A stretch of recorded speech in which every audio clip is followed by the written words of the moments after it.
Good morning all of you. Today have discuss 8 major committees. आज हम इस lecture में देखने वाले हैं 8 मेजर कमिटीज़, यानी कि 8 जो मुख्य समिति है वो इस लेक्चर में हम देखने वाले हैं। देखो, हर एक एग्ज़ाम के लिए ये जो कमिटीज़ है वो इम्पोर्टेंट है। इसलिए committees of the constitution assembly, जो संविधान सभा ने जो कमिटीज़ बनाई थी, वो कमिटीज़ हम इस लेक्चर में देखने वाले हैं। और इस कमिटी से हेड कौन थे, जो मेन लीडर थे, वो कौन कौन थे इस कमेटी के लीडर, वो इस लेक्चर में हम देखने वाले हैं। तो आइए शुरुआत करते हैं। Question number 1, who was the head of union power committee.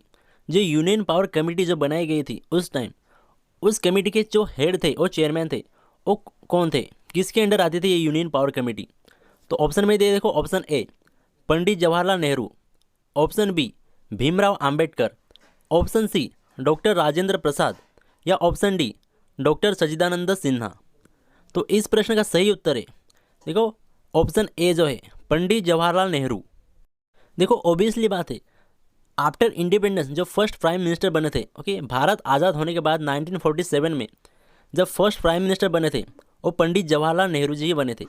तो उन्हीं को द यूनियन पावर कमेटी के चेयरमैन, देखो, उन्हीं को बनना पड़ा, क्योंकि यूनियन पावर यानी कि संघ शक्ति, जो संघ शक्ति यूनियन पावर जो थी वो उन्हीं के हाथ में थी। क्योंकि प्राइम मिनिस्टर जो थे, ओके, प्रधानमंत्री थे, वो पूरे देश के प्रधानमंत्री थे, इसलिए वो यूनियन पावर कमेटी जो थी वो पंडित जवाहरलाल नेहरू के हाथ में थी।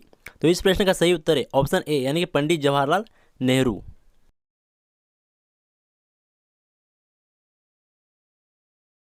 देखो, question number 2, who was the head of union constitution committee. जो यूनियन कॉन्स्टिट्यूशन, जो संविधान जब बनाया गया था, जब बन रहा था, उस समय जो संविधान सभा का जो यूनियन कॉन्स्टिट्यूशन कमेटी का चेयरमैन यानी कि हेड कौन थे। तो ऑप्शन में दे देखो, option A doctor Rajendra Prasad, option B doctor Sachchidananda Sinha, option C Pandit Jawaharlal Nehru, या ऑप्शन डी सरदार वल्लभ भाई पटेल। देखो, तो इस प्रश्न का सही उत्तर है ऑप्शन सी, यानी कि पंडित जवाहरलाल नेहरू। देखो, पंडित जवाहरलाल नेहरू ही इस यूनियन कॉन्स्टिट्यूशन कमेटी के हेड थे। देखो, यूनियन कॉन्स्टिट्यूशन कमेटी और यूनियन पावर, ये दोनों कमेटी पंडित जवाहरलाल नेहरू जी के हाथ में ही थी। तो इस प्रश्न का सही उत्तर है ऑप्शन सी, यानी कि पंडित जवाहरलाल नेहरू। देखो, अपना संविधान जो है वो कब लागू किया गया था, तो 26 नवंबर 1949। ओके, तो कुछ पार्ट यानी कि कुछ प्रोविज़न ही, संविधान का कुछ प्रोविज़न ही 26 नवंबर 1949 में ऐड मतलब लागू किए गए थे, और पूरा संविधान 26 जनवरी 1950 के दिन इनटू फोर्स में लाया गया था। ओके, तो इस प्रश्न का सही उत्तर है ऑप्शन सी, यानी कि पंडित जवाहरलाल नेहरू। क्वेश्चन नंबर 3 देखते हैं, who was the head of provincial constitution committee.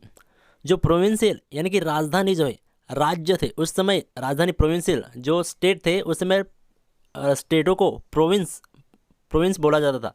तो उस समय प्रोविंशियल मतलब प्रोविंशियल कॉन्स्टिट्यूशन कमेटी के चेयरमैन जो थे, हेड थे, वो कौन थे।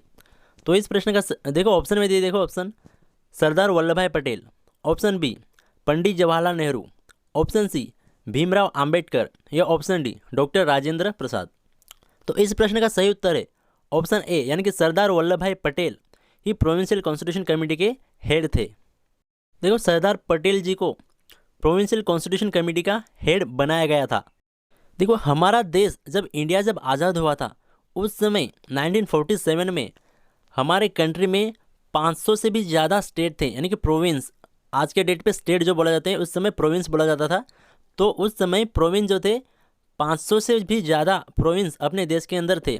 तो उस समय सरदार वल्लभ भाई पटेल जी ने पूरे पूरे स्टेटों को, पूरे प्रोविंस को मतलब इकट्ठा कर दिया 14 स्टेटों में। ओके, तो 14 स्टेटों में, 14 स्टेटों में अपने स्टेटों को कन्वर्ट कर दिया। ओके, 500 से ज़्यादा स्टेट थे, उसको 14 राज्यों में कन्वर्ट कर दिया सरदार वल्लभ भाई पटेल जी ने। तो सरदार वल्लभ भाई पटेल जी को इंडिया का बिस्मार्क भी बोला जाता है। जिस तरह जर्मनी को यूनाइट किया था बिस्मार्क ने, उस तरह इंडिया को भी यूनाइट किया था सरदार वल्लभ भाई पटेल जी ने। तो इस प्रश्न का सही उत्तर है ऑप्शन ए, यानी कि सरदार वल्लभ भाई पटेल जी ने प्रोविंशियल कॉन्स्टिट्यूशन कमेटी के चेयरमैन थे। क्वेश्चन नंबर 4 देखते हैं, who was the chairman of drafting committee. जो ड्राफ्टिंग कमेटी उसके चेयरमैन कौन थे।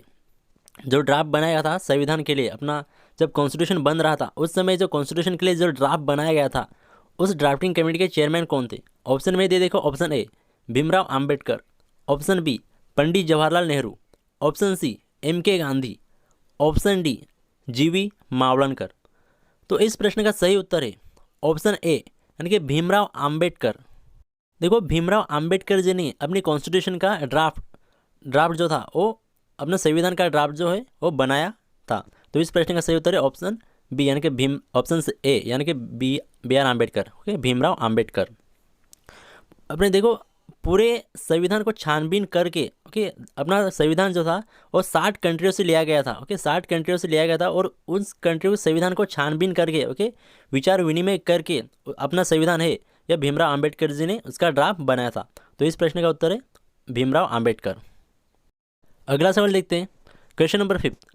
Who was the head of advisory committee on FT minorities and tribal. देखो जो माइनॉरिटीज़ थे और जो ट्राइबल यानी कि एससी एसटी जो थे, माइनॉरिटीज़ यानी कि माइनर कम्युनिटीज़, जैसे कि माइनॉरिटीज़ हो गई, जैसे कि मुस्लिम हो गया, क्रिश्चियन, सिख, ईसाई, पारसी, बुद्धिस्ट, ये सब माइनॉरिटीज़ हो गई, और ट्राइबल एससी एसटी। तो इनके लिए जो कमेटी के हेड थे, एडवाइजरी कमेटी जो बनाई गई थी, उनके हेड कौन थे? तो ऑप्शन में दे देखो, ऑप्शन ए सरदार Vallabh bhai Patel, option B Mahatma Gandhi, option C Bhimrao Ambedkar, या ऑप्शन डी पंडित जवाहरलाल नेहरू। देखो तो इस प्रश्न का सही उत्तर है ऑप्शन ए यानी कि सरदार वल्लभ भाई पटेल जो थे वो माइनॉरिटीज़ और ट्राइबल एडवाइजरी कमेटी के हेड थे। इस प्रश्न का सही उत्तर है ऑप्शन ए यानी कि सरदार वल्लभ भाई पटेल ही जो माइनॉरिटीज़ और ट्राइबल एडवाइजरी कमेटी के हेड थे। अगला सवाल देखते हैं, question number 6। Who was the head of rule of procedure committee. जो रूल ऑफ प्रोसीजर कमेटी उसके हेड कौन थे? रूल ऑफ प्रोसीजर यानी कि जो लॉ बनाने का काम करते हैं, ओके, जैसे कि लेजिस्लेटिव होगी। देखो तो इस प्रश्न देखो ऑप्शन में दे देखो, option A doctor Rajendra Prasad, option B Pandit Jawaharlal Nehru, option C Sardar Vallabh bhai Patel, या ऑप्शन डी जीवी मावलनकर। तो इस प्रश्न का सही उत्तर है ऑप्शन ए यानी कि डॉक्टर राजेंद्र प्रसाद। देखो doctor Rajendra Prasad he rule of procedure committee के हेड थे। देखो जो फर्स्ट प्रेसिडेंट थे, फर्स्ट राष्ट्रपति, इंडिया के जो फर्स्ट राष्ट्रपति थे वही डॉक्टर राजेंद्र प्रसाद ही थे, इसलिए उनको रूल ऑफ प्रोसीजर कमेटी के हेड बनाया गया था। तो देखो जो रूल बनते, जो लेजिस्लेटिव जो लॉ बनाते, उनके ऊपर जो लॉ कानून बनता है, तो उनके बाद उनके ऊपर जो साइन देने का काम करते हैं वो प्रेसिडेंट का काम रहता है। इसलिए रूल ऑफ प्रोसीजर कमेटी के चेयरमैन यानी कि हेड जो थे वो डॉक्टर राजेंद्र प्रसाद ही थे। देखो जो फर्स्ट प्रेसिडेंट बने थे और डॉक्टर राजेंद्र प्रसाद बने थे, और जो फर्स्ट प्राइम मिनिस्टर जो बने थे वो बने थे पंडित जवाहरलाल नेहरू। ओके, तो इस प्रश्न का सही उत्तर है रूल ऑफ प्रोसीजर कमेटी के चेयरमैन कौन थे? तो डॉक्टर राजेंद्र प्रसाद। क्वेश्चन नंबर 7 देखते हैं, who was the head of state committee. देखो जो स्टेट कमेटी थी उनके चेयरमैन यानी कि हेड कौन थे? स्टेट कमेटी जो थी वो किसके अंदर आती थी? तो ऑप्शन में दे देखो, option A Pandit Jawaharlal Nehru, option B Bhimrao Ambedkar, option C G V Mavalankar, या ऑप्शन जी महात्मा गांधी जी। तो इस प्रश्न का सही उत्तर है ऑप्शन ए यानी कि पंडित जवाहरलाल नेहरू। पंडित जवाहरलाल नेहरू जी के अंदर ही आती थी स्टेट कमेटी। देखो ऑब्वियसली बात थी जो स्टेट और यूनियन टेरिटरीज जो थे वो यूनियन के अंदर आते थे। तो जो स्टेट भी थे वो भी स्टेट कमेटी पंडित जवाहरलाल नेहरू जी के हाथ में थी। देखो जो पंडित जवाहरलाल नेहरू जी के हाथ में कौन कौन सी कमेटी थी? तो यूनियन पावर कमेटी, ओके, संघ शक्ति कमेटी, ये होगी।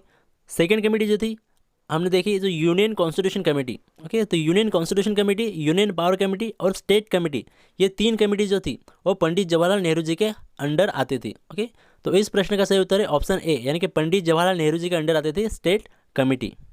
देखो क्वेश्चन नंबर 8 और लास्ट कमेटी जो थी, ओके, 8 मेजर कमेटीज देखे, उसमें से 8वीं कमेटी जो लास्ट कमेटी है वो हम देखने वाले इस क्वेश्चन के अंदर। Who was the head of steering committee. Okay, steering मतलब क्या? तो किसी चीज़ को रेगुलेट करना, ओके, जैसे कि लॉ हो गए या कोई रूल प्रोसीजर हो गए उसको रेगुलेट करना, स्टीयरिंग मतलब रेगुलेट करना। ओके, तो ऑप्शन में दे देखो, option A doctor Rajendra Prasad, option B doctor Sachchidananda Sinha, option C B N Rau, या option D M N Roy. तो इस प्रश्न का सही जो उत्तर है, जो स्टीयरिंग कमेटी के चेयरमैन है, कौन है? तो ऑप्शन ए यानी कि डॉक्टर राजेंद्र प्रसाद जो है वो स्टीयरिंग कमेटी के हेड थे। तो इस प्रश्न का सही उत्तर है ऑप्शन ए यानी कि डॉक्टर राजेंद्र प्रसाद जो है वो स्टीयरिंग कमेटी के हेड थे। ओके,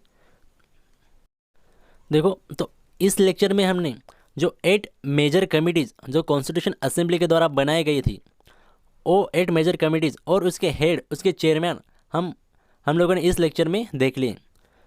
तो अगर ये लेक्चर आपको पसंद आए तो लाइक करो, शेयर करो और ज़्यादा से ज़्यादा लोगों तक, ज़्यादा से ज़्यादा स्टूडेंट तक उसको शेयर करो। ओके, तो पहुँचाओ ताकि बाकी लोग भी इस लेक्चर का फ़ायदा ले सके। ओके, बाकी लोगों को भी इंडियन संविधान के बारे में, इंडियन पॉलिटी के बारे में, कॉन्स्टिट्यूशन के बारे में पता चले। ओके, तो थैंक यू।